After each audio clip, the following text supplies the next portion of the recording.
Aaron, everyone's talking about 10x, right? You want to 10x your business. I remember not that long ago, it was 3x. You know, whether you're in the business of selling businesses or whether you're in the business of scaling a business, it's all about what X factor can you drive. And I think something that we don't take enough account of is if I am that entrepreneur sitting in an organization, the same fundamentals apply in that I'd like to 3x my income, right? It's the same concept. Of course, I'd like to 10x too.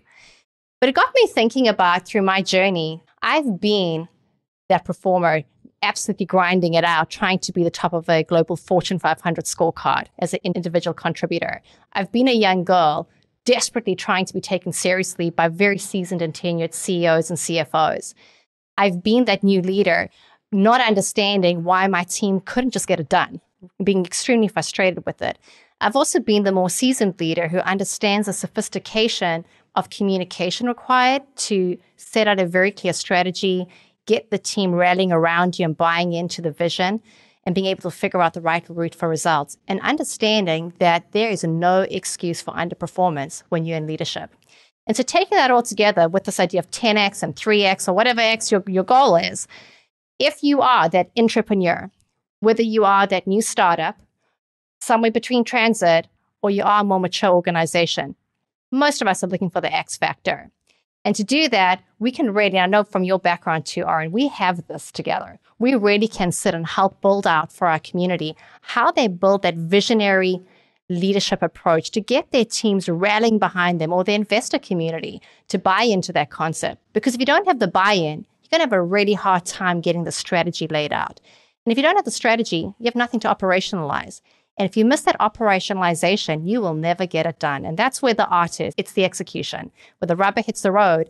And if you've missed any of those critical steps of visionary leadership, strategy, operationalizing, and tactical execution, your X factor's up for grabs. No, I love that. And I love that 10X principle because for me, it represents so many things. I mean, it just absolutely touches on the principles of Bedrock and what we can offer people.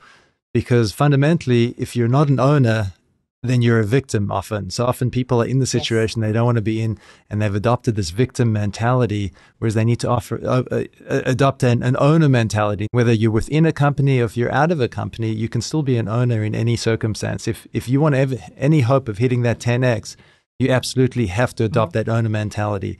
So for me, to be able to get that, you need people in your life. So you need guides, you need mentors, people that have done it before. And I think the thing that you and I have, we've both come up this path through different channels. You through the corporate, me through the entrepreneur side of things. You know, the female versus male. So you've experienced a whole bunch of different dynamics. And you've got a lot of strength on that operational side. I'm more on the strategic innovation side of things. And I think it really is that complement that people need if they want to take their 1X. And I like the 10X because the 10X really forces that type of thinking. Right. But to be able to get to that 10X, you need the help. You need to be able to, we always talk about, you see the issue, own the issue, make a plan and go. I mean, you need people to help you have the framework for being able to do that and bring the relative expertise from all those dimensions that we talk about to truly get to the 10X. And not in 10 years. You can do this quickly. Absolutely. You know, it's interesting you bring up that whole idea of really isolating what is the issue, owning it, and being able to have a plan to execute. In my experience, most of us are pretty good at pointing out what others are doing wrong. Many of us out there are not that comfortable to look ourselves in the mirror and identify the only person who can change the given situation, results on the business, or career path is that individual self. So if I think back to my journey, when I started to feel a bit commoditized in my career, I felt this mentality of mine shifting from owner to they versus me. I'd lost the we. And in that moment, I knew I was in trouble, Aaron. I was in trouble in that suddenly I was starting to think more like an employee versus an owner, and I had to take stock. And when I saw that issue, I had to own it. The only person who was going to make a change was myself. And my plan for that was to take a step out, take off the golden handcuffs, and actually go and find another way of doing business independently, either in actually scaling a business or ultimately what happened with you and I pairing up.